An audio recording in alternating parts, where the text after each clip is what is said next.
¿Cuál ha sido tu sensación, tus sensaciones de la recepción crítica francesa? Tú eres un autor que llevas 20 años en esta carrera, empezaste muy joven y conseguiste muy pronto una solidez y reputación, una reputación que has mantenido y que en Francia ha sido muy bienvenidos tus libros. Desde La hermana de Katia, tu segunda novela, que fue finalista del Premio Herralde, está siendo traducido sucesivamente por la prestigiosa editorial francesa Christian Bourgois, y ha habido recensiones críticas espectaculares, ¿no? Como una portada amplísima en Le Monde, libros en la revista Lire. ¿Cuál es tu sensación y tus impresiones del lector francés en tus visitas a Francia y en esta ocasión? Qué lástima, pena que no hayamos podido tener este encuentro en persona, ¿no? Pero bueno, otra vez será. Bueno, antes de nada, muchísimas gracias, Luisa, por la invitación. Es una verdadera lástima no poder estar allí con vosotros. El motivo es muy sencillo y es que tengo COVID. Me enteré en el último minuto cuando me hice el test antes de subir al avión. Qué Estas cosas- oportuno, qué estas- oportuno. Era un encuentro esperadísimo para nosotros también.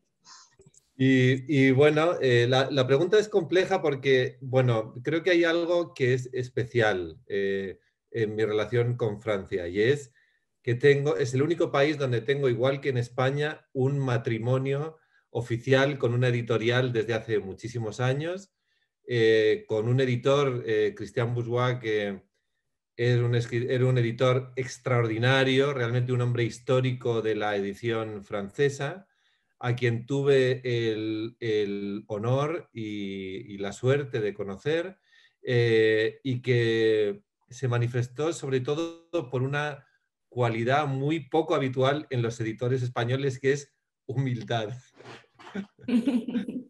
Era un hombre, En qué notaste esa humildad? bueno, era en dos cosas que aparentemente contradictorias. Una era una idea muy clara de que él estaba en un segundo lugar, y que digamos que el autor era la estrella, y por otro lado una enorme convicción en su criterio, en que su criterio era, digamos, algo dignificador. Y esas dos cosas que parecen un poco contradictorias, en realidad son la combinación del editor perfecto, y creo que Christian Bourgois lo era. Sin duda, hay muchos textos, en algunas cosas se parece a Jorge Herralde en España, fue el introductor de la generación Beat, por ejemplo, en Francia, y fue tradujo mucha de la gran literatura norteamericana, y en ese sentido se parece mucho a la editorial Anagrama en España también, y era un hombre extraordinario. Sí, la literatura americana que acabas de mencionar, que también te es muy cercana, ¿no? Que forma parte de tu formación como escritor y como traductor. Y ahora viviendo en América del Sur, en Argentina. Cuéntanos un poco tu estado actual de las cosas, que es complejo y... Yo creo que, bueno, has dicho algo como que es interesante, ¿no? Cómo van cambiando nuestras referencias mentales desde el punto de vista literario a lo largo de los años de nuestra formación, que es una formación sin fin.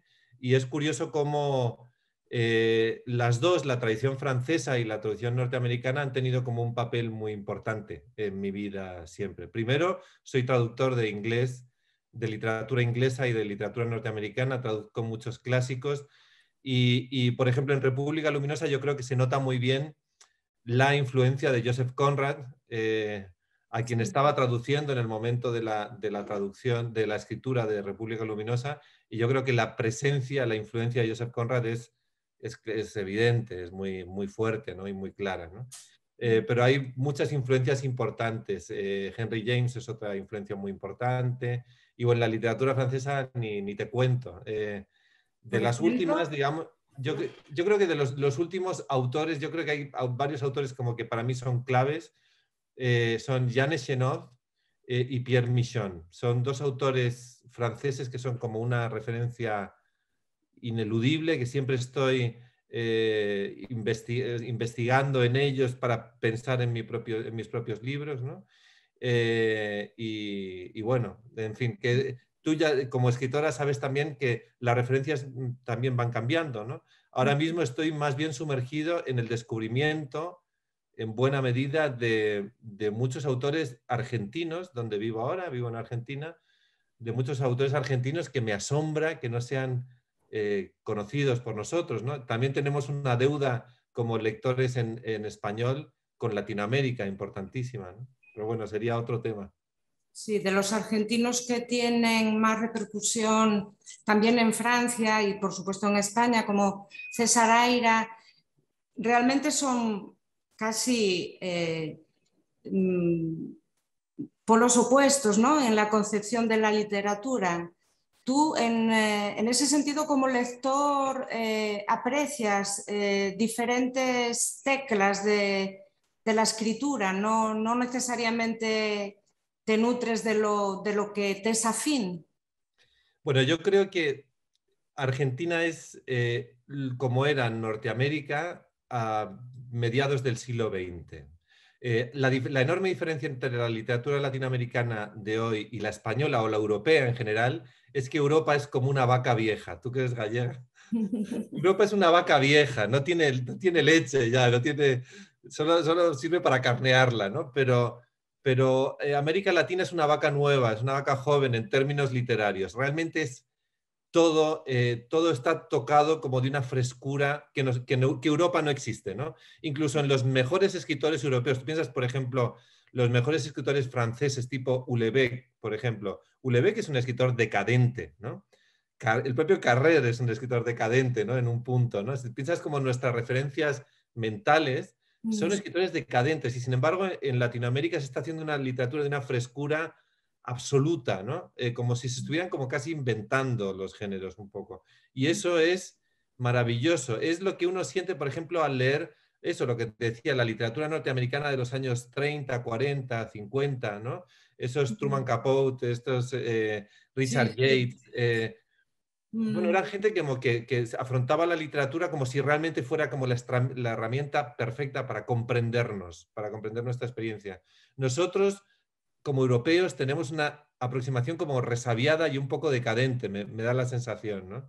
Entonces, Sí. tenemos que Pero alimentarnos de lo te veo nuevo. muy argentinizado, ¿no? Ya estás Total. directamente enrolado en el team argentino. Bueno, ya se ve de algún modo los cambios, ¿no? Yo creo, en tu última novela. ¿Tú lo crees así? ¿En República Luminosa hay alguna, aparte de la influencia evidente de un Joseph Conrad que está ahí latente? ¿Ves la influencia de esa sociedad nueva, distinta a la que llegas y que descubres, y además desde dentro, ¿no? Porque has sido padre hace 3 años, vives y estás casado con una argentina y tu inmersión está siendo total. ¿Notas que tu literatura se permea de ese mundo nuevo? Mira, yo creo que efectivamente hay un gran cambio. Que yo venía de una literatura muy psicologista, sentimental, donde básicamente hacía casi, menos algún experimento, novelas de cámara realistas, bueno, muy reconocibles en el sentido de género, ¿no?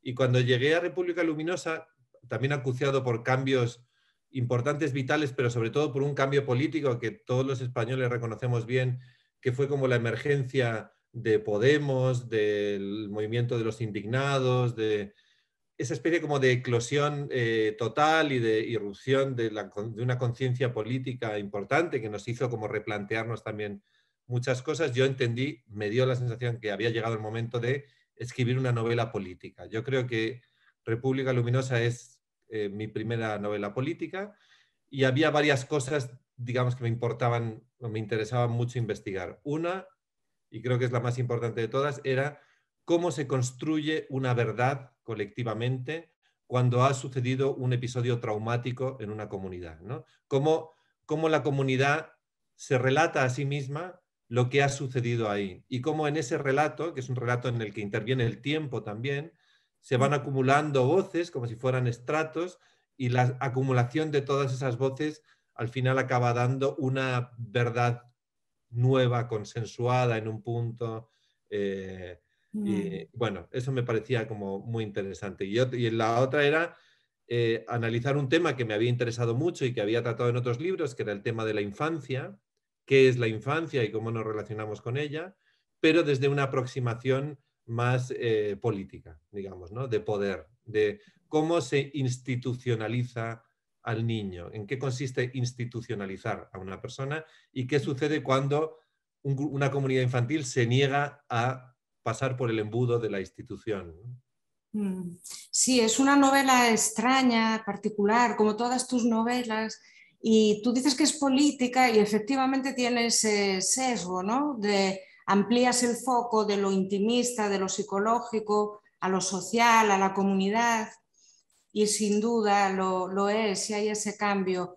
En cuanto a las críticas, vuelvo un poco al principio de nuestra conversación, que recibiste de la novela. ¿Tú crees que se te ha entendido como tú pretendías?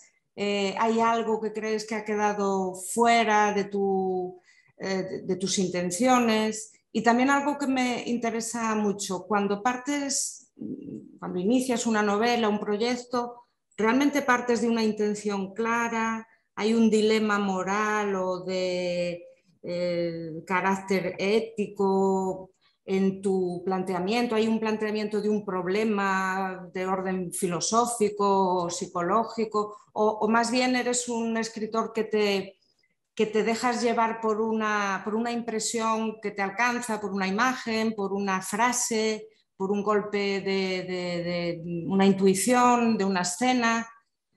Son dos preguntas en una, como ves. Sí. ¿Cómo empiezas cuando empiezas a escribir República Luminosa, digamos, aparte de que yo sé que hubo un documental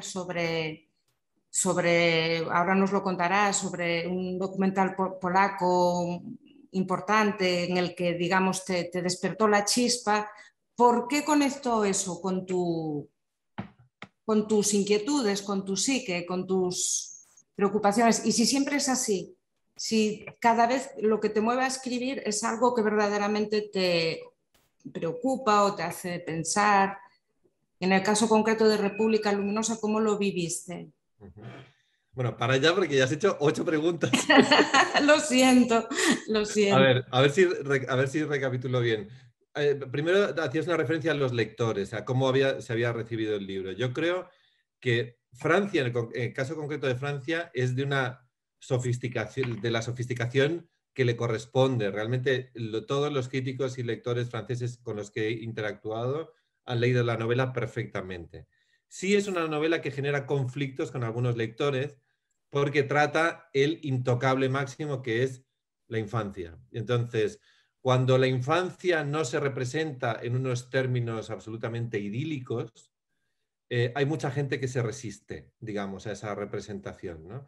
La infancia es en algún punto la última utopía resistente, ¿no? Y hay mucha gente, yo siempre hablo como del paraíso perdido, ¿no? Como tras la muerte oficial de Dios en la cultura occidental, Sí. hay una especie de transferencia de ese paraíso prometido a un paraíso posible que es la infancia, ¿no? Ya que nos hemos quedado sin el paraíso del más allá, necesitamos pensar que al menos hemos estado una vez en el paraíso y que ese paraíso es la infancia. Entonces, esa transferencia, digamos, a la infancia de ese paraíso provoca que seamos muy resistentes a cualquier discurso desmitificador de la infancia, como cultura, digamos. Estoy hablando en términos generales.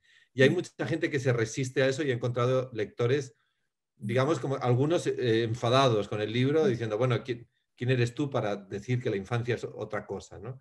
Se ve muy bien en un ataque personal que hago en esta novela a un libro clásico que es El Principito, que Sí, sí. según mi gusto es uno de los libros más repugnantes de la historia de la literatura. Bueno, no me voy a pronunciar, pero soy un poco de la misma opinión, pero son impresiones de la infancia, ¿no? De que es un Claro. libro extraño, es un libro que gustó mucho, ¿no? Es un libro extraordinariamente cursi, ideado por un adulto, no para un niño, sino para adultos que se quieren sentir como un niño, digamos, ¿no? Entonces esa especie como de cursilería que lo impregna todo, porque si hay algo, cuando tienes un niño pequeño te das cuenta de que si hay algo que no es un niño pequeño es cursi. No, un niño pequeño no tiene melancolía de nada, tiene otros sentimientos, pero la melancolía es un sentimiento adulto. Y la melancolía impregna el Principito de una manera bestial, ¿no? Entonces está escrito en una clave de sol que es incorrecta para una mente infantil, ¿no? Pero bueno, es como muy indicativo de cuál es nuestro error de base al aproximarnos a la infancia, ¿no? Impregnarlo con esa especie de melancolía edulcorada, etcétera, etcétera, ¿no? Entonces, ahí sí que hay una intención filosófica, conceptual, importante de resituar la infancia en un lugar realista, también utilizando toda la ficción que se ha escrito sobre la infancia, pero que a mi juicio sí está bien, como por ejemplo Peter Pan, que es una fábula anarquista, básicamente, ¿no? Peter Pan es el héroe, el clásico héroe anarquista, y además es un héroe de resistencia anarquista, ¿no? Y ese tipo de pensamiento político está mucho más cercano a la realidad de lo que la infancia es o de lo que podría constituir una comunidad infantil que El Principito, digamos, ¿no? Que es un cuento de hadas de un adulto contado a otro adulto para que se sienta como un niño, ¿no? Y bueno, querría también traer a colación opiniones de escritores importantísimos como Vargas Llosa o Rafael Chirves, que te han elogiado tantísimo y casi como que en muy pocos casos se da, ¿no? ¿Cómo lo has vivido? ¿Cómo has vivido esta recepción maravillosa de tu obra, de tu proceso y al mismo tiempo tu propia maduración de escritor? ¿No ha habido conflicto? ¿Te has mantenido...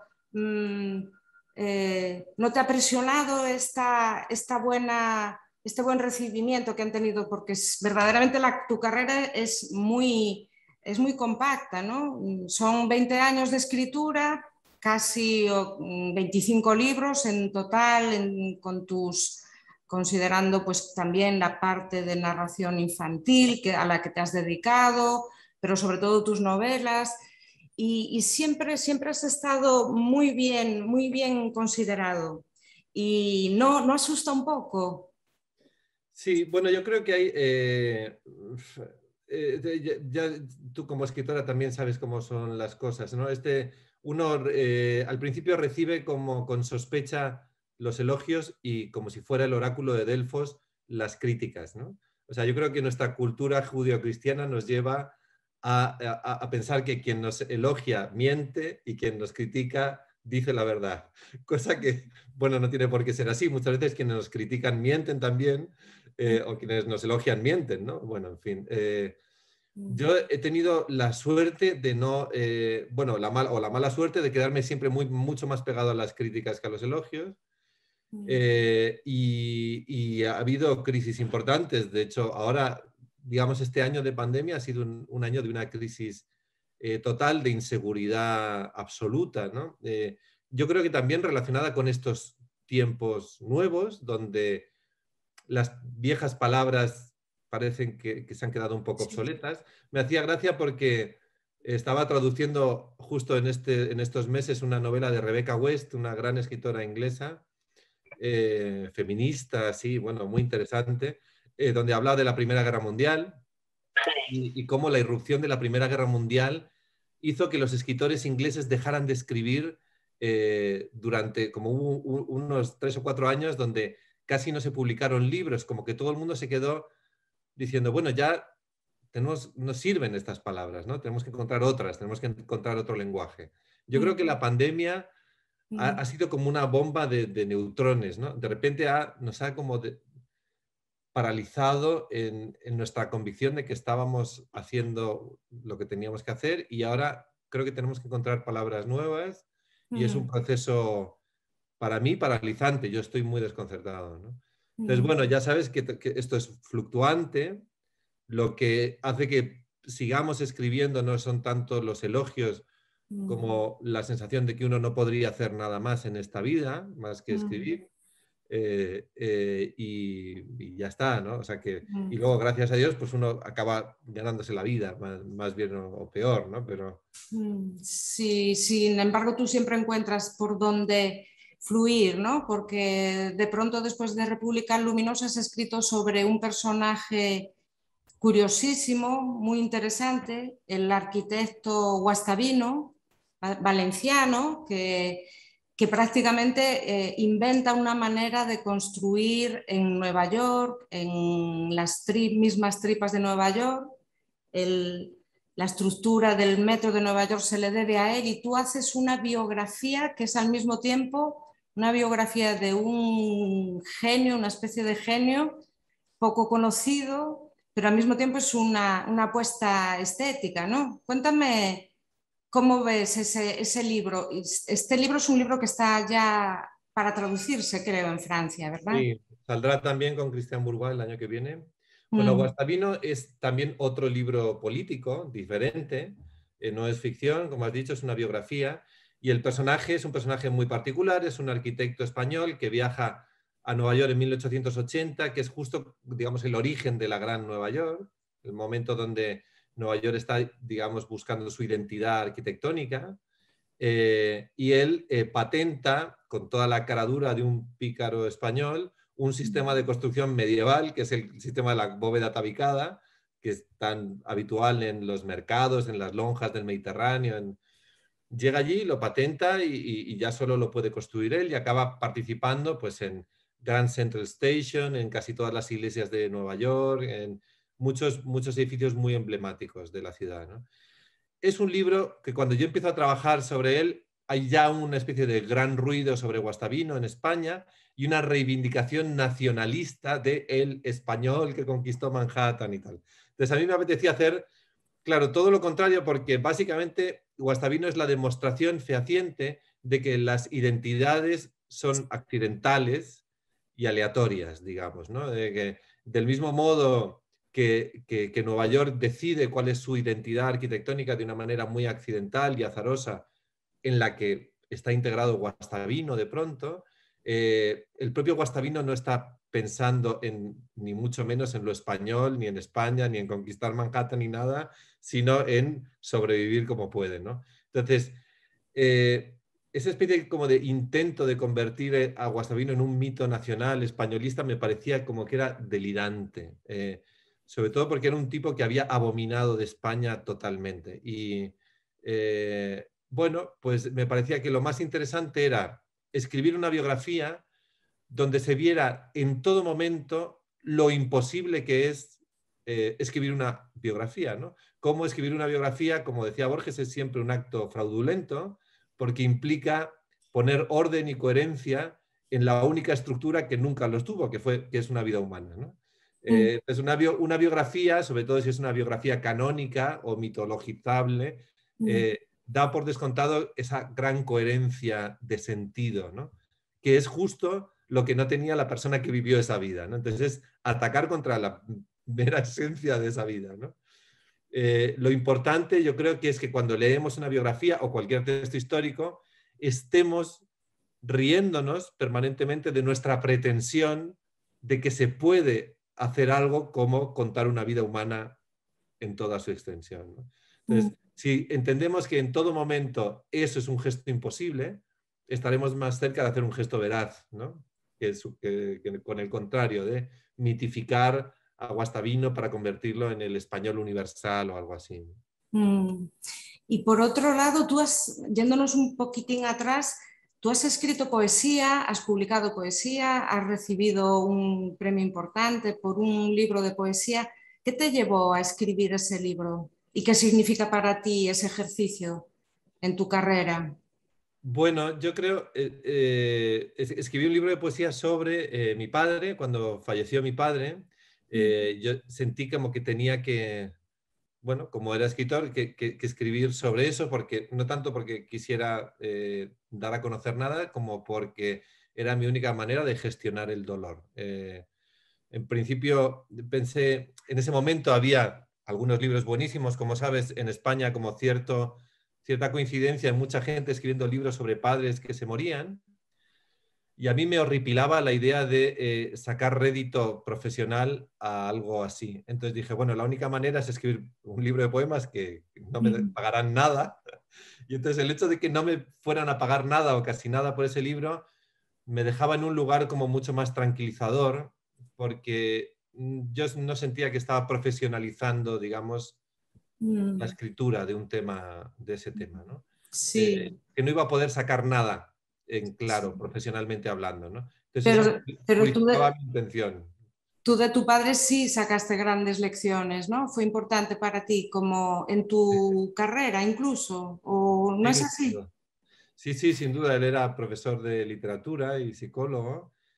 Hay una cosa importante que uno, que seguramente tú también habrás pensado cuando uno escribe, utiliza material biográfico o semibiográfico, ves que hay como que se genera como una especie de impacto, digamos, en las personas que han vivido esa situación, y es como si tú, en cierto modo, impusieras una versión a los demás. A veces los demás no tienen como el derecho de réplica eh, que tienes tú como escritor, que tu papel tiene una dimensión social importante. Y fue un aprendizaje no solo porque era un tema muy delicado, sino por ese ajuste que se produce cuando uno utiliza material biográfico en las repercusiones en el contexto familiar, ¿no? Y bueno, se acerca gente, oye, yo no estoy de acuerdo, esto no era así, o esto yo lo viví de otra manera. Bueno, pues Mm, muy bien, ¿no? Pero en cualquier caso, uno se da cuenta de lo maleable que es, digamos, lo que decíamos antes, hablando de República Luminosa, ¿no? El consenso sobre los hechos, ¿no? ¿Qué ha ocurrido aquí? ¿Cómo decidimos entre todos que este es el relato? ¿O el relato es el tuyo o es el mío? ¿Podemos encontrar un término medio? ¿No se puede? ¿Qué hacemos, no? Y eso es un gesto político, es un gesto el gesto de consenso es un gesto político, ¿no? No el enroque, no el enroque, mm, sino el gesto de consenso, ¿no? mm. Pero tú sueles quedarte contento con la ejecución de tus libros. ¿Cuáles son tus sensaciones con ese libro de poemas, por ejemplo, o con tus libros narrativos? ¿Tienes diferentes sensaciones con cada uno de ellos? ¿Hay alguno que te haya dejado especialmente tranquilo, satisfecho? Sí. Yo no regreso nunca a los libros cuando se publican, jamás. No los abro, no los releo, no los miro, no los... Tanto es así que a veces si me hablan de libros de hace muchos años no recuerdo bien de qué me hablan. Entonces no lo recuerdo mal. Me da la sensación de que releer los propios libros o estar demasiado apegado a ellos cuando ya los has publicado es entorpecer que las cosas Sí. fluyan, digamos, ¿no? Sobre todo porque uno muchas veces no hace las cosas mejor.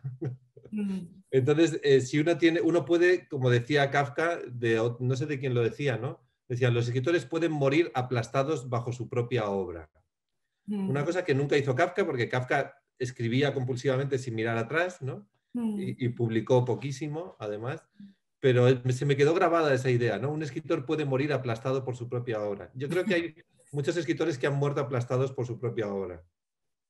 Sí, y ahora que nos están escuchando tus lectores y están siendo todos muy obedientes porque les he pedido que apagaran sus micrófonos y les he pedido que transmitieran sus preguntas por el chat escrito, pero casi me gustaría que interviniesen libremente y tomasen la palabra todos los que lo deseen, ¿eh? En el transcurso de esta conversación, porque ya llevamos aquí Andrés y yo charlando media hora y yo creo que es el momento de que también intervengan el resto de participantes. Así que están invitadísimos todos los que estáis en el chat a lanzar vuestras preguntas en directo a Andrés y, y si no se anima a nadie, podemos Bueno, a seguir. mí, yo Sí. un poco en plan vieja escuela, sí, si es posible, me gustaría como que veros las caras un Pues poco. también, y las caras y las cámaras. Ahora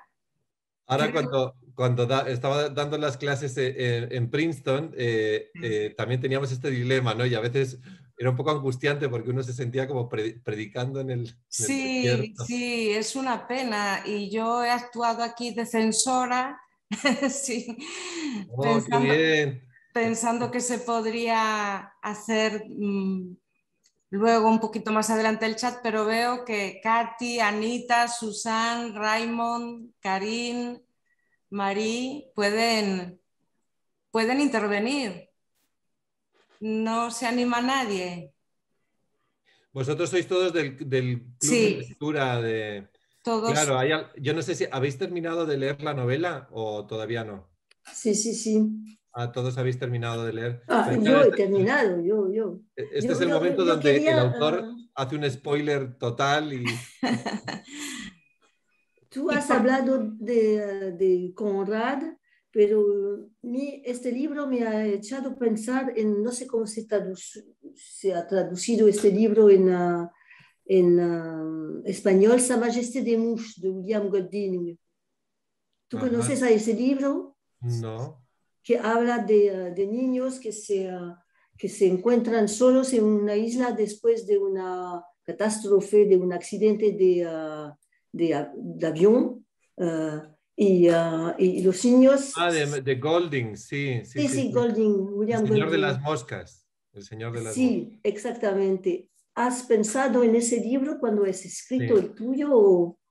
Bueno, es una pregunta interesante, ¿no? Porque realmente también va aparentemente de lo mismo, es una comunidad infantil que se Sí, crea sin intervención de los adultos, solo los niños.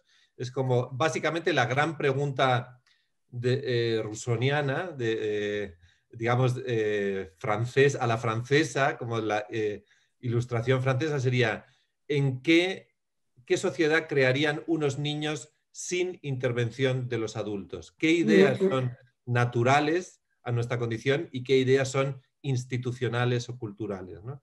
Es una gran pregunta. Golding hace, creo, una versión muy protestante en el sentido de moralista. Él distribuye sí, los verdad. niños en dos clases, los niños buenos y los niños malos, ¿no? Y los Sí, niños sí, sí, malos verdad, verdad. son salvajes, agresivos, matan animales, y los niños buenos son como una versión puritana de las... Es un libro muy puritano, en realidad, para mi gusto.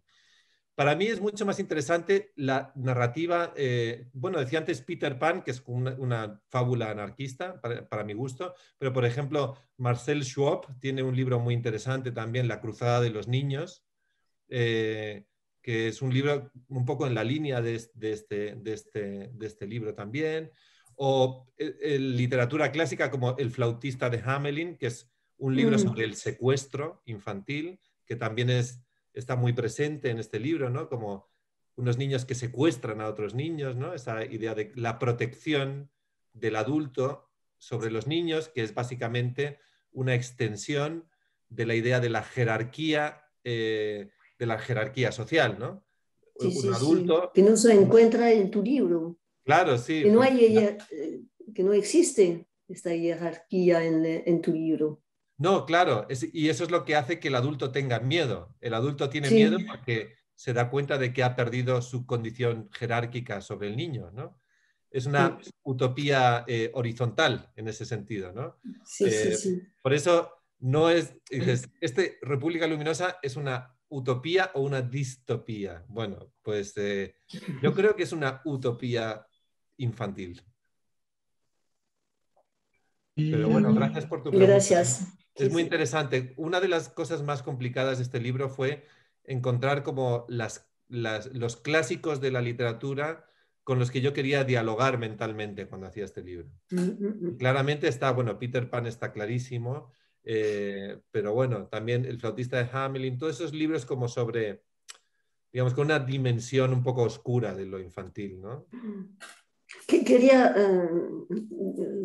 preguntar otra cosa. Tú has hablado de dos autores franceses, Pierre Michon y otro, pero no he entendido la palabra. Pierre Michon para mí es el más grande autor francés, para Sí, mí. es maravilloso. Es un Sí, sí, estilista, yo creo que es el mejor estilista en Francia ahora. sí, sí, sí. Ahora sí, para mí. Sí, a mí, yo soy muy fanático de Houellebecq también, pero es Ah, verdad que... Welbeck. El segundo era Welbeck. No, no, era Jean Echenot. Ah, Schnoz. Sí, Echenoz. Sí, sí, sí, un grande escritor también. Sí, sí. Ok, gracias. ¿No? Y escribiendo, habías pensado en Los Olvidados de Buñuel. No, no, pero es muy interesante, digamos, el mundo de las referencias visuales sobre las comunidades infantiles. Yo no sé si recordáis, por ejemplo, bueno, antes Luisa hablaba del el documental en el que se basa este libro. Digamos, la idea original del libro nace de un documental que se llama Los niños de la estación de Leningradsky. Es de unos documentalistas polacos, es un documental de los años 90 sobre una comunidad infantil que vive en el metro en Rusia. Lo podéis encontrar fácilmente en YouTube. Y es durísimo, es muy duro, pero es fascinante la aproximación que hace a esa comunidad infantil, ¿no? Hace unos años también hubo una película muy interesante sobre comunidad infantil que era Ciudad de Dios, no sé si la recordáis. No. Una película sobre una comunidad infantil en una favela en Río de Janeiro, unos niños violentos. Ciudad de Dios, buscad esa película que es fascinante también. Pero Buñuel es el genio de la crueldad infantil también, ¿no?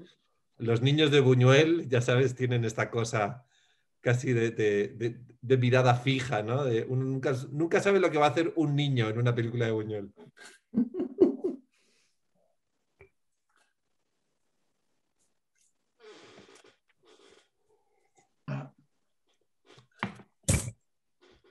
¿Alguien que se lance a preguntar? Si no, a mí me gustaría... Maite está hablando, pero no podemos oírte, Maite. Ah, a ver. Tienes que abrir el micrófono.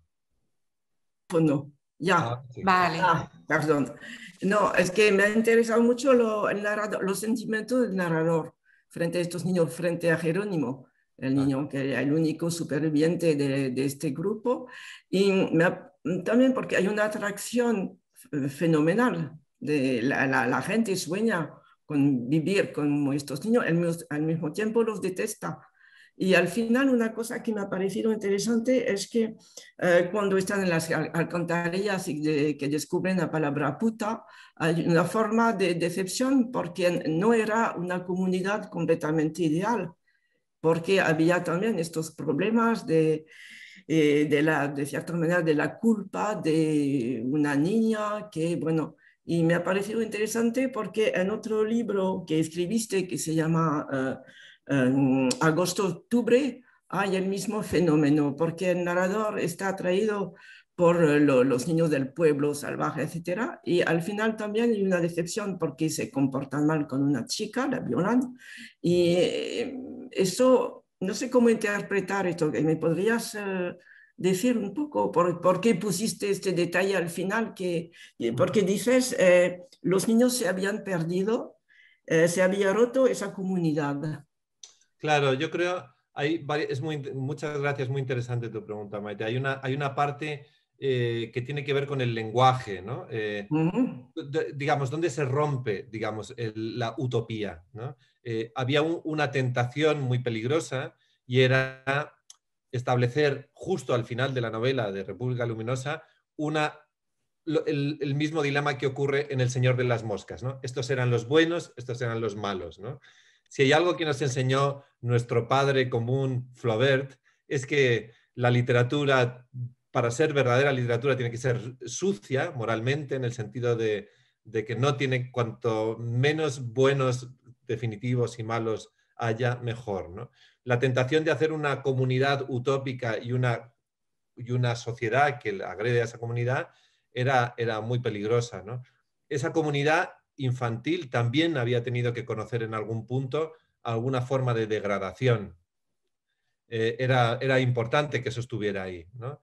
Y la palabra puta, digamos, es una como de superconcentración de una caída, ¿no? Es como Sartre lo denominaría así, ¿no? Son palabras caídas, ¿no? Palabras que condensan un fracaso, digamos, ¿no? Y esa palabra como que resolvía de una manera rápida el conocimiento de que también esa comunidad había conocido una forma de degradación, ¿no? Agosto-Octubre es una novela muy influida también por un autor francés, Jean Cocteau, con Los chicos terribles, no sé cómo Les enfants terribles, que para mí es una novela fundacional en mi mundo literario. También tiene que ver con esos dos mundos de clase distintos, ¿no? El mundo de lo reglado, el mundo de lo salvaje, y cómo interactúan, digamos, envidiándose el uno al otro todo el tiempo. Sí, porque en realidad tiene un aspecto universal un poco tu novela, porque yo me he preguntado, no sabía que vivías en Argentina, así que conoces muy bien pues, este mundo subtropical, me figuro. Y entonces me pregunté si esa novela podría desarrollarse en Europa, en un país como España, Francia, o no. Si realmente tiene que ver también con la selva, con el aspecto tropical, con las comunidades ñe que no están integradas en la sociedad, etcétera, etcétera. ¿Qué podrías decirme sobre esto? Bueno, como estamos en familia, confesaré que hubo una primera versión de este libro, que era urbana, que era en una ciudad europea y que era un fracaso total, no funcionaba el libro. No funcionaba, ¿no? Entonces decidí elegir mentalmente el paisaje de la ciudad donde yo vivo ahora. Yo vivo en Posadas, que es una ciudad que está sobre el río Paraná. Fíjate que conozco Posadas. Ah, sí, no te puedo creer. Sí. Sí. Bueno, en la frontera con Paraguay y Brasil es Sí. la región de Misiones, donde estaban las antiguas misiones jesuíticas en el siglo XVIII.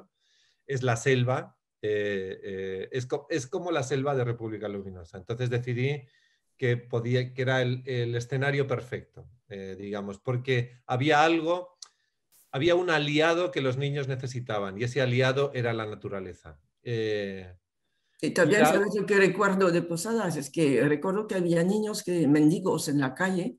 Exacto. Fui hace como 20 años, hace mucho tiempo, pero recuerdo estos niños que estaban agarrados a nuestros vestidos, que pedían en la calle, de 3, 4 años, muy jóvenes. Y recuerdo que la persona con la que estábamos me decía, no debes de dar a estos niños, etcétera, etcétera. Había este problema, dar o no dar a estos niños pobrecitos, etcétera, etcétera.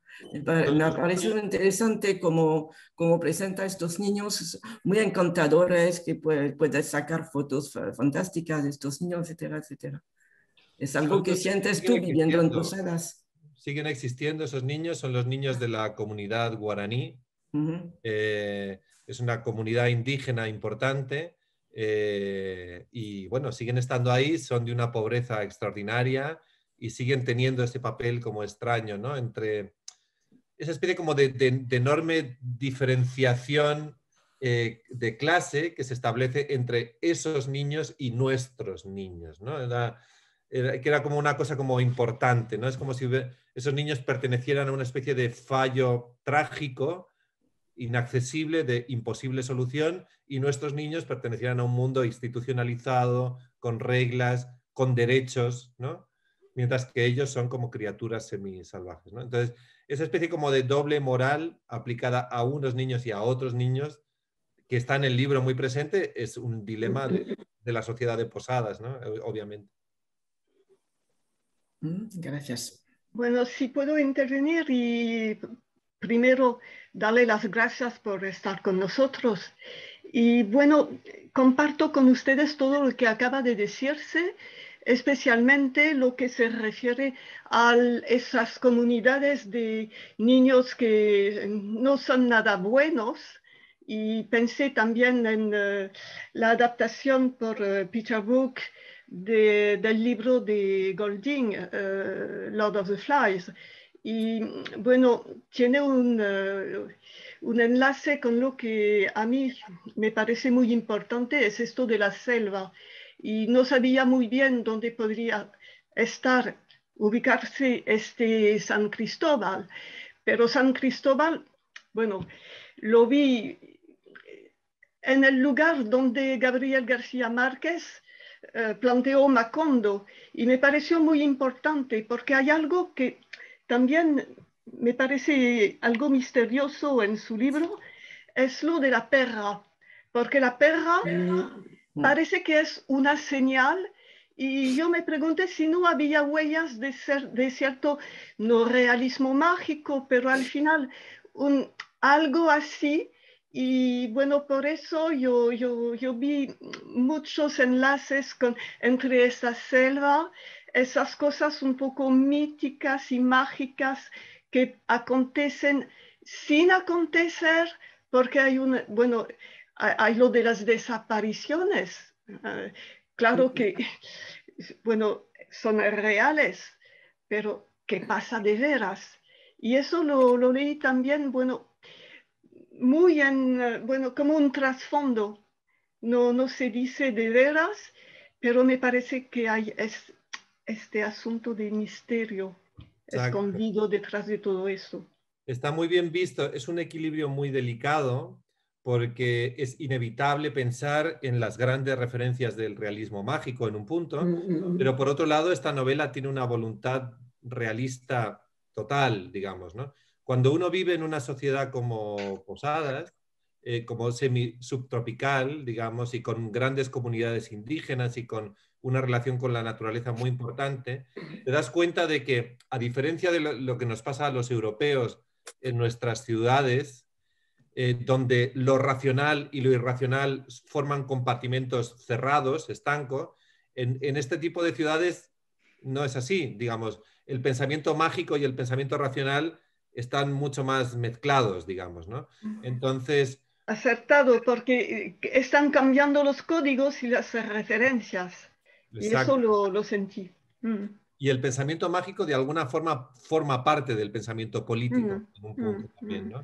Hay explicaciones que a veces los propios políticos dan en campaña en estas regiones que son de alucinantes, ¿no? O sea, nunca pensarías que un político puede hablar así, ¿no? Y sin embargo se producen, ¿no? Era muy importante para mí que la novela tuviera en todo momento una posibilidad de interpretación realista. Es decir, que hubiera una explicación lógica para todas las cosas que suceden en el libro.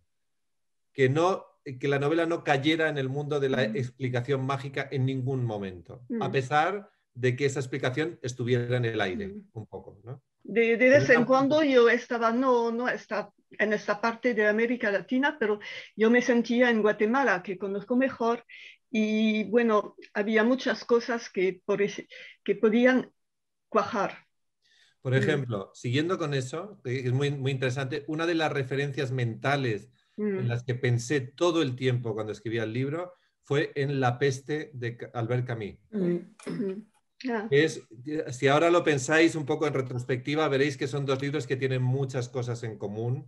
Y una cosa muy interesante que hace Albert Camus en ese libro es precisamente la hibridación entre el pensamiento mágico y el pensamiento racional, cuando se produce el impacto de una situación tan dramática como un estado de sitio o una peste en una ciudad, ¿no?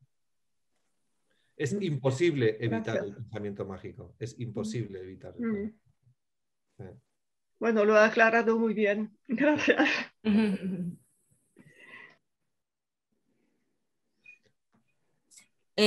Sí, hablando del final y del desenlace de la historia, ahí sí hay al final, creo yo, no sé cómo lo han visto los demás, un episodio que hace que la novela, que la historia nos desplace a un mundo, no es ciencia ficción, pero es algo entre esotérico, pero que logras muy bien, creo yo, Andrés, embridar, ¿no? Pero ha debido de ser complejo, ¿no? El desenlace. ¿Cómo te...? ¿Podemos hablar del desenlace sin destruirle el libro a todo el o no? No se debería, es verdad. Me preocupa un poco. No se debería, pero bueno, pero sí, a lo mejor explicas el... Bueno, sin hablar estrictamente del final, por si alguien... No me gustaría estropear el final a nadie. Sí. Básicamente la gran pregunta es, ¿esta comunidad infantil son una verdadera civilización o no? y si son una verdadera civilización, ¿en qué se manifiesta que una comunidad es una verdadera civilización? Y ahí pensé que era claramente en el arte. O sea, esta comunidad había tenido que desarrollar una forma de arte, de alguna clase, ¿no? Y por eso surgió esa idea del final, que está relacionada con eso y que tiene mucho que ver con esas grandes capillas prehistóricas de nuestros ancestros, de nuestros ancestros, ¿no? En las cuevas prehistóricas, ¿no? Donde, digamos, como que, bueno, sabemos que somos hermanos, sabemos que tenemos sentimientos parecidos y que podríamos habernos comunicado porque esas pinturas existen, ¿no? Esas pinturas son la confirmación de que somos hermanos, ¿no? Ninguna otra cosa. Y necesitaba una conexión parecida, por eso fue eso. Sí, está bien explicado y bien resuelto, desde luego, pero no era fácil. Como siempre es un ejercicio de, bueno, de la introspección que siempre acompaña tus libros, yo creo, ¿no? Aunque abordes un tema más abierto, más sociológico. Yo creo que el dilema de las novelas políticas, supongo que tú también lo habrás pensado alguna vez con tus libros, es dónde, digamos, alternar entre lo colectivo y lo privado, digamos, ¿no? Hasta qué punto los sentimientos que tenemos son sentimientos con una categoría política, comunicable en términos políticos, y hasta qué punto nuestra intimidad es sencillamente una categoría personal o vacía o no comunicable, ¿no? Y cuando uno está estableciendo una narración donde quieres que la narración global tenga un contenido político, es un poco complicado saber cuándo tienes que contar una historia privada y cuándo tienes que contar la historia de la ciudad completa, ¿no? Y bueno, ahí yo creo que los reyes son los grandes maestros realistas, ¿no? De la novela realista de finales del 19 y principios del 20, donde creían que, bueno, los Tolstoy, toda esta grandes padres, los Balzac, ¿no? Que estaban convencidos de que una novela es siempre un retrato cultural, un retrato social, digamos, ¿no? Que no es posible contar la historia del tío Goriot sin contar la historia de toda Francia, en un punto, ¿no? Y yo comparto esa opinión en cierto modo, ¿no? Y algo muy distinto, pero ¿cómo ha escogido los nombres de pila? Los nombres de pila de personajes. Sí, sí, sí, porque me pierdo un poco en esto. Bueno, no hay muchos, ¿no? En realidad, bueno, algunos son... Por eso. Algunos son de familiares, en realidad. Me he reído mucho porque, bueno, pues está mi suegra, mi cuñado. Pero estos son como bromas privadas, ¿no? Por ejemplo, mi cuñado, que es el alcalde corrupto de la ciudad, siempre dice, me has convertido en un alcalde corrupto. Dice, voy a pasar a la historia como un alcalde corrupto. Parece una broma. Son bromas privadas casi. Sí, sí. Pero bueno. A mí me ha parecido el personaje de Maya, de la mujer, es muy misterioso para mí porque es como un ser, no sé, difícil de definir, cuando toca no sabemos nada de ella. Sabemos casi únicamente cómo es cuando toca música. A mí me es un poco, mucho... me pregunto cómo es esta señora en la vida. No sé, la imagino, no me la puedo imaginar ni físicamente ni nada. Mira, es raro para mí. Hace unos años hice un viaje a... Parece que no te estoy contestando, pero te estoy contestando. Hace unos años hice un viaje a Asturias y en un pequeño hotel rural vi que había un señor noruego que se había casado con una asturiana. El noruego no hablaba español ni inglés. La asturiana no hablaba inglés ni nada que no fuera bable o español.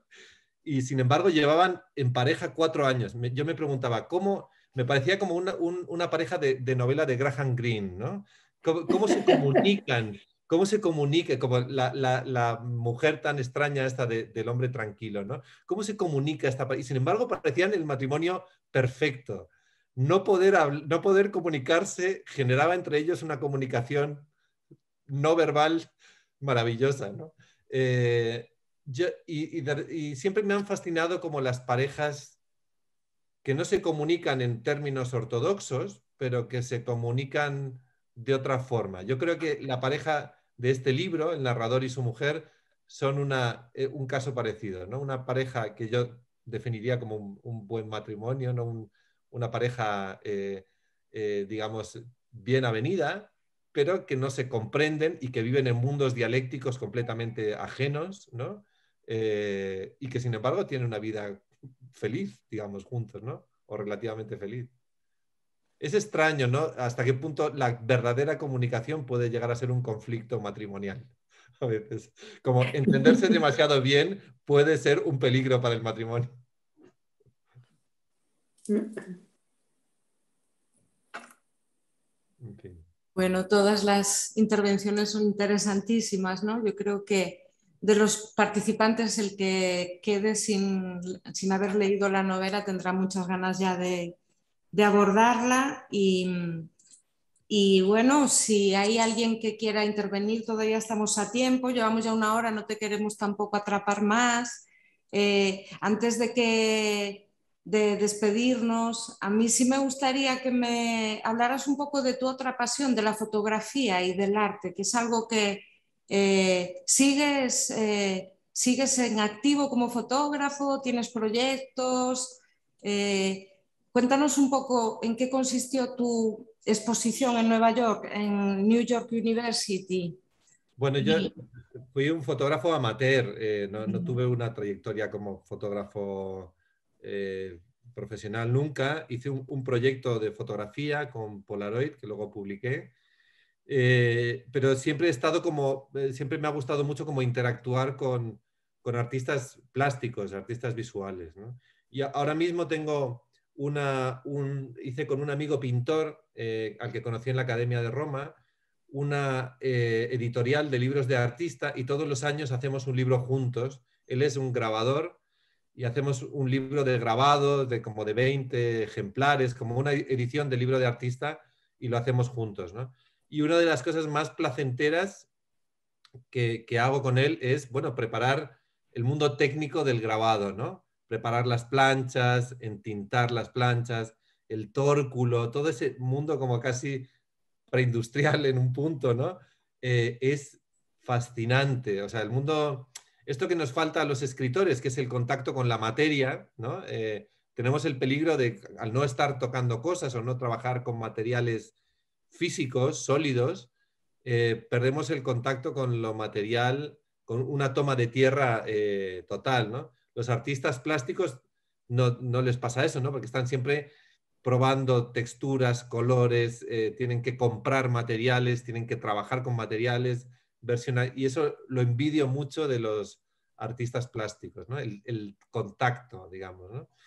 Y bueno, entonces trabajar con un artista plástico es maravilloso porque puedes jugar con eso, ¿no? Y el otro día, hace un par de años le hice una entrevista ay Dios, ¿cómo se llama este escritor inglés? El de Ian McEwan.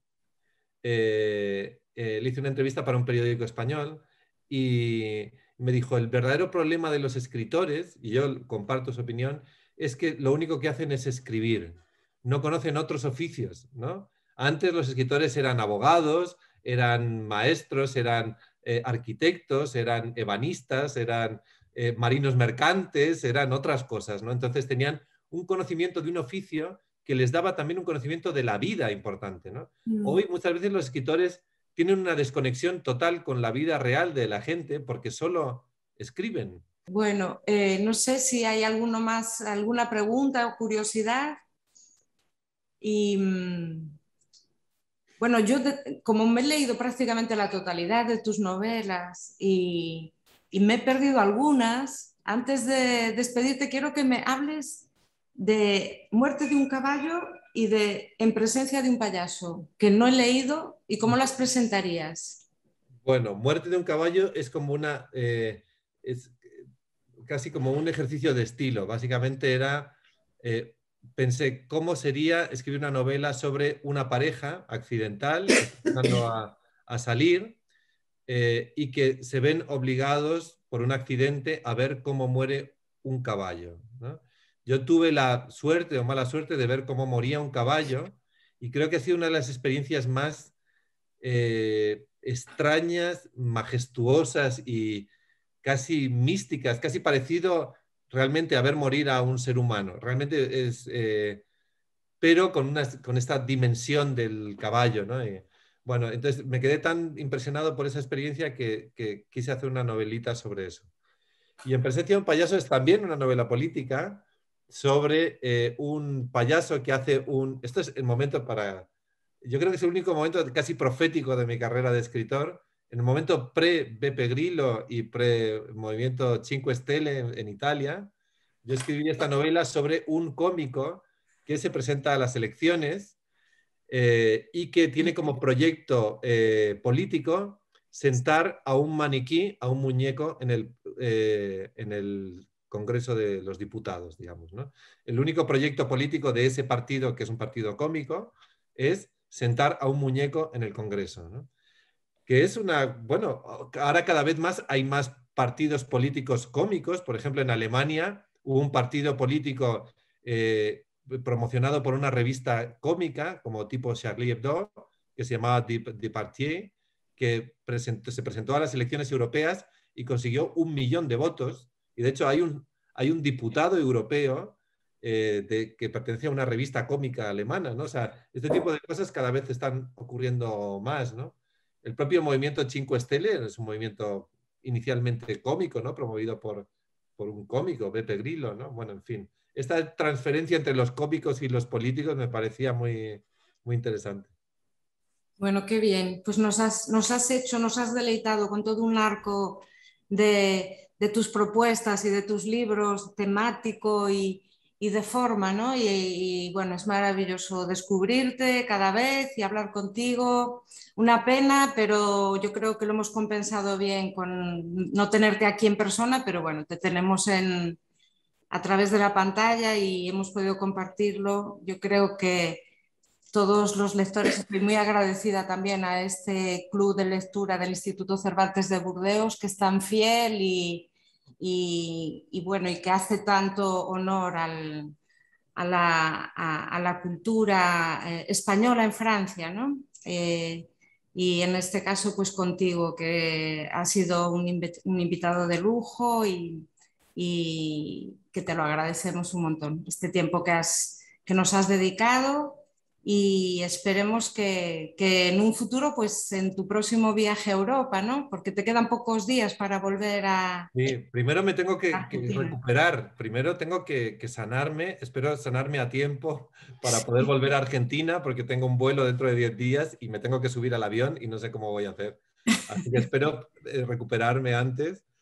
Sí. Y bueno, y muchísimas gracias a vosotros. Ya siento no estar tomándome un vino de Burdeos de verdad con vosotros en el mismo lugar.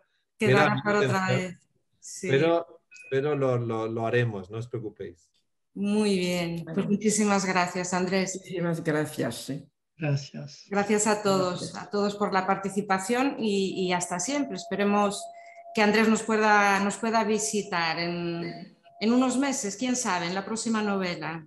Andrés? Eso es, sí, lo intentaremos. Bueno, estupendo. Muchísimas gracias. Gracias a vosotros.